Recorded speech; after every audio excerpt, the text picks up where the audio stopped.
Hey guys, and welcome back to Pennies to Pounds TV with Kia. And if you are new here, this is a channel where we aim to dispel your myths, simplify difficult financial jargon, and rectify your own personal problems.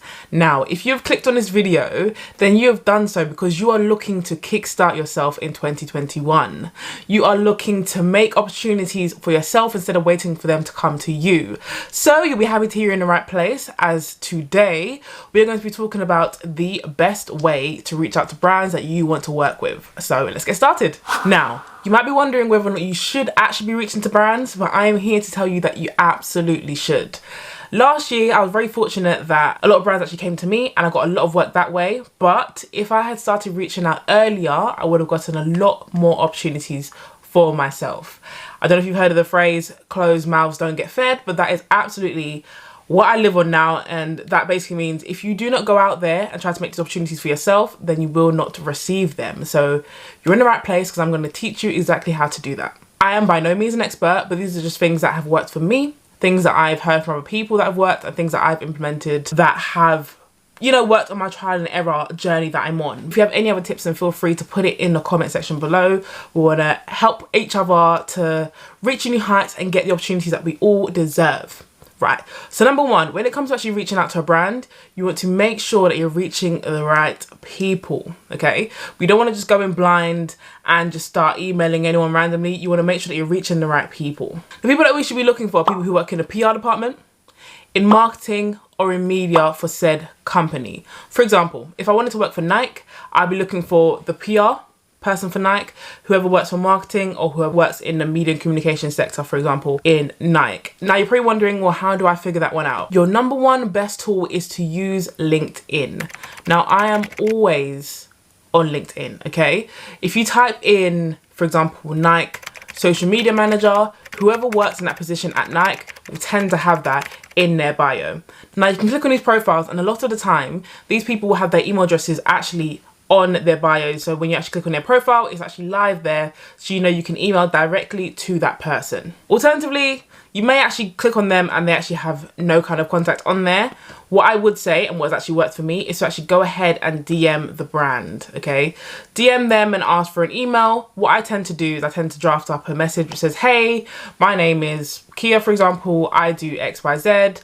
I have some interesting ideas with regards to potential partnerships or potential collaborations. Is there an email address that I could reach to give you more information? Have a great day. Look forward to hearing from you. That's usually what I send to brands. And 9 times out of 10, you will get a reply. I tend to find, personally in my experience, that DMing on Twitter is a lot easier, just because people don't tend to flood these DMs with, you know, Instagram stories or just random tags. You don't actually get that. On Twitter, people are usually DMing because they have an issue or a problem, so you're more likely to actually receive a response by DMing on Twitter. That's what I found anyway.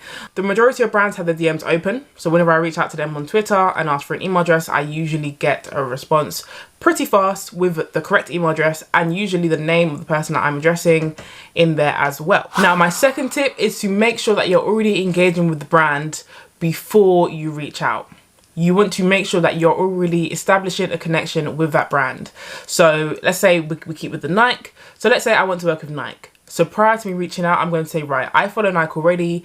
Every time they put up a new post, I'm going to like it and I'm going to comment. And I'm not just going to comment love struck face. I'm not just going to comment amazing. I'm actually going to give a proper comment. Oh my gosh, I love these, or this campaign is amazing, to get yourself known and seen. Obviously, someone like Nike, they get tons, hundreds of thousands of comments all the time. So you want to try and push yourself out there and make sure that brands can actually see you and recognize you in that sense. If you're a content creator who creates content, for example, if it's a fashion brand, let's say Pretty Little Thing is who you want to work with. So let's say you have a picture up and you work with PLT. A big tip is that if you're actually uploading, and naturally you'll tag the brands you're wearing, so PLT, if you actually click on Instagram, click on the brand that you want to work with and actually click on following, it will show you the hashtags that they're following.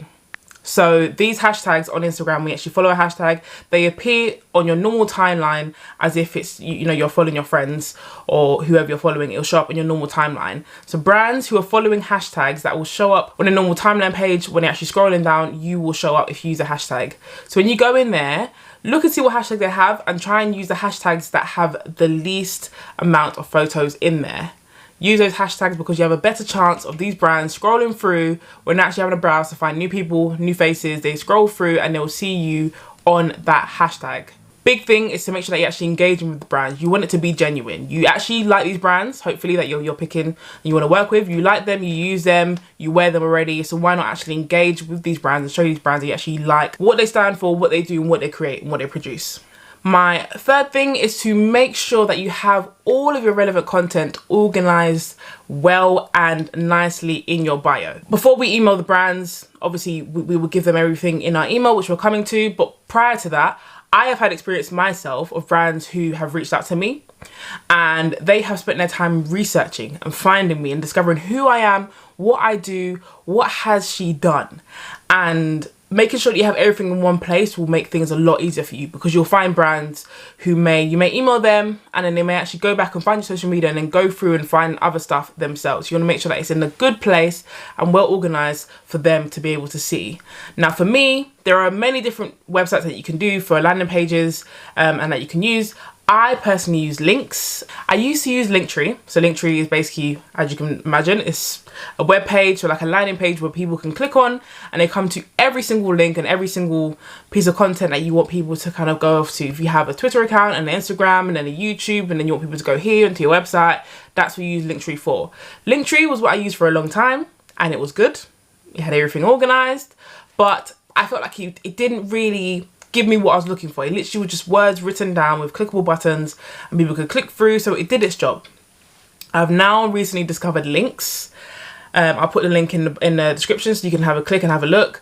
LIINKS is a lot cheaper per month than LINKTREE and it gives you way more features. Honestly, I love LIINKS. I'll show you an example of mine just over here so you can have a look at my links and what I've done, but I honestly love it. So you're able to put pictures next to your links, you're able to kind of make things stand out. I love it. I think it's a lot easier for people to be able to scroll and actually use. I find that I have a high conversion rate now, so when people actually click on my bio and click on the links, I have a lot more people actually clicking through than I did with LINKTREE. So personally, I am a links girl, but make sure you have everything organized. However you choose to do it, if you create your own landing page, if you're good at doing that, if you want to use LINKTREE, if you want to use LIINKS, make sure you have everything organized in one place. So now we've done all that, we've engaged with the brand, we've got the email, we're going to start constructing that email. What on earth does that look like?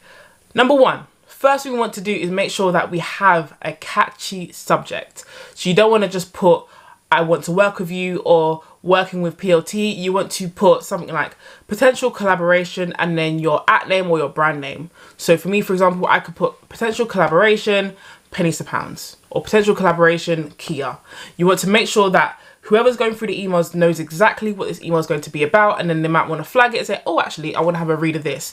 Don't just put, I love PLT or I love to work with Nike. You want to actually make it clear, because a lot of the times whoever's handling the emails will read it and they may want to come back to it. You want to make it a lot easier for them to actually have a search and find your email again. So I suggest, and what I use anyway and gets me good responses, is using potential collaboration and then putting your brand name next to it for the subject. Now let's get into the email. So for starters, you want to make sure that you introduce yourself. Hi, by way of introduction, that's how I start it. So I say, by way of introduction, my name is Kia. I have my platform Pennies to Pounds and this is what Pennies to Pounds does, for example. So you explain that, explain any kind of like big achievements that you've had so far with your platform, with yourself. If you haven't had any because you're a small influencer or a small content creator, that's okay. But then you want to go ahead in the first paragraph and end it with why you like the brand. So you're reaching out because you absolutely love PLT, you wear them all the time, or because you're such a trainer head and you always wear Nike, you don't wear anything else, and you absolutely love Nike and you have for years. Whatever that looks like, put underneath the first paragraph why you like the brand. Now we're going to move on to what the brand wants to hear. They want to hear about your stats. They want to hear about any analytics that you have in regards to your platform. With that being said, you want to try and break down and explain. So if it's Instagram, if that's where you're trying to pitch to and you want to work with brands on Instagram, then you can write down your Instagram stats. You don't want to bombard them, but kind of give the highlights of your Instagram stats. For example, I might say my average likes on the picture is X, my average engagement is Y, my average comments is Z. You want to kind of give that in the body of the email. So just give it like a rough rundown of your stats in there. If it's Twitter, if it's YouTube, if it's your website, whatever that looks like, give the rough rundown on there. If you use more than one site, then I wouldn't recommend giving everything. Maybe give the highlight of each platform, as in the biggest thing. So for example, I have a following of, I don't know, 10,000 followers on Instagram, 20,000 on Twitter, and our YouTube is growing. We've had just over 1,000 followers on YouTube. That's what you want to do. Kind of give like a summary if you have more than one platform. If you have a smaller following, that's okay. We're going to highlight your engagement rate instead, because a lot of brands are now moving from these big influencers with big followings to micro influencers, simply because micro influencers tend to have a much higher engagement rate than big influencers. So they'll move over to micro influencers because they know, if I give this person, if I gift them some clothes, for example, people are probably more likely to click through and want to actually find out more about what they're wearing compared to a big influencer, because they have a higher engagement rate. So you want to make sure that you highlight your engagement rate in the body of the email if that's the case, if you have a smaller following. Now in the next paragraph, you want to explain what ideas did you have in mind. So if you don't know what you want to create, you need to sit down. This is the point, you need to sit down and figure out, if I got the chance to work with this brand, what would I want to create? What does that look like? Does that look like an Instagram post? Does it look like a YouTube video?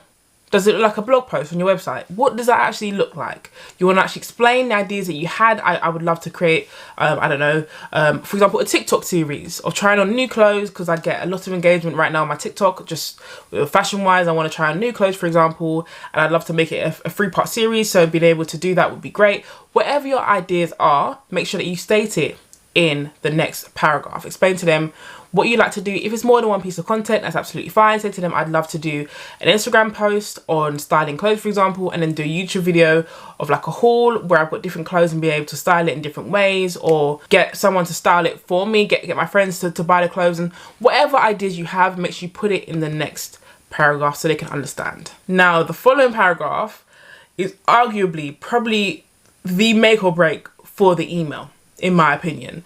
This is where you're actually going to communicate to the brand what the benefit for them is, because they've heard how great you are, they've heard what you want from them, whether that's payment, whether that's a gifted collaboration, whether that's whatever that looks like. They've heard what you want something from them. Now, what do they get in return? You need to highlight the value that they'd be receiving by working with you. The best way to do it is to understand, what are the brand's needs? Are they a smaller brand and they'd love to get more exposure, so more people actually knowing who they are and traveling to their website, for example? Or are they a bigger brand, so all they want is to increase their sales? You need to understand and figure out, what does that brand want and what could they benefit from? The way to do that is to go on their social media, go on their campaigns, their recent campaigns, and figure out, what are they trying to do here? Are they trying to raise awareness? You'll find out with a lot of smaller brands, they're just trying to raise awareness. They want to get more customers on board, so they want people to understand and know a bit more of who they are and how they work. So maybe that's what you're going to pitch to them. You're going to pitch like a how-to or a tutorial to them, because they want to get more exposure, and that's what you can do with your audience. Or maybe they want to increase sales, so you can say, you know what, I'm going to style this and I have a really high engagement rate, so when I do this, people usually ask where I've got what I'm wearing. So from then you have an increase in sales that way. You need to figure out what the benefit is to that brand. So that benefit can vary from brand to brand, so it's very important that you research and thoroughly know how to tailor it to each brand that you reach out to, because it will look different for everyone. And then lastly, before we send it off, this is a big one. This may take you some time before you actually send off your first email, but once you've made it, you're good. What you really need to do is to attach a media kit to the email. Now, a media kit is called different things: media kit, media pack, branding pack, whatever it's called. You need to make sure that you attach one to the email. That is essentially a summary of who you are, what you do, and then your analytics. So remember, we mentioned earlier, just giving the highlights in the email. In your media pack, it should have the comprehensive breakdown of your analytics. So you should break it down to Instagram, into Twitter, into YouTube, into whatever platforms you have. Break it down. You want to break it down from reach to engagement to followers to likes to comments to whatever you can think of. Break it down as much as you can, even as far as like gender and age group. Break it down in that sense, because brands want to make sure that your platform is aligned with who they're trying to reach. For example, if you reached out to Jane Norman, they make clothes for older women. If I reached out to Jane Norman, but the biggest percentage of my following are 23 to 28 year olds, we may not be best aligned. So you want to make sure that you actually reach out to brands where your audience is both aligned, and B, that you've actually gotten the breakdown so brands can understand who follows you and who are these people. How old are they? Are they male or female? What do they like? Because they can understand that from your analytics breakdown. A big thing to make sure that you do not do. Now, I have made this mistake. I have made it, so I'm telling you, so you don't make it yourself. Do not, and I repeat, do not include any kind of prices in your media pack. Because the moment you include prices in the price list, you have now removed the negotiation power that you originally had by not saying anything, by putting down your prices. For example, if I was pitching to Nike, for example, and I want to work with them and I want to create a series of Instagram posts, for example, and I put down to do that, I would love obviously a free pair of trainers, let's say, and a payment of $150. To you as a small influencer, that is great. $150? Oh my gosh. Nike may have been prepared to pay you £500 for those posts, but because you said $150, they'll take it. They'll take it. It's a lot cheaper than what they wanted, so they're happy. And for you, you've gotten as high as you thought, because a lot of the times as humans, we undervalue ourselves, we undersell ourselves. So now you're happy, they're happy, but realistically, you could have gotten a lot more. So if you don't put your prices in there, the brand will come back if they're interested, and then they might say, how much do you charge? And you ask them, what's your budget?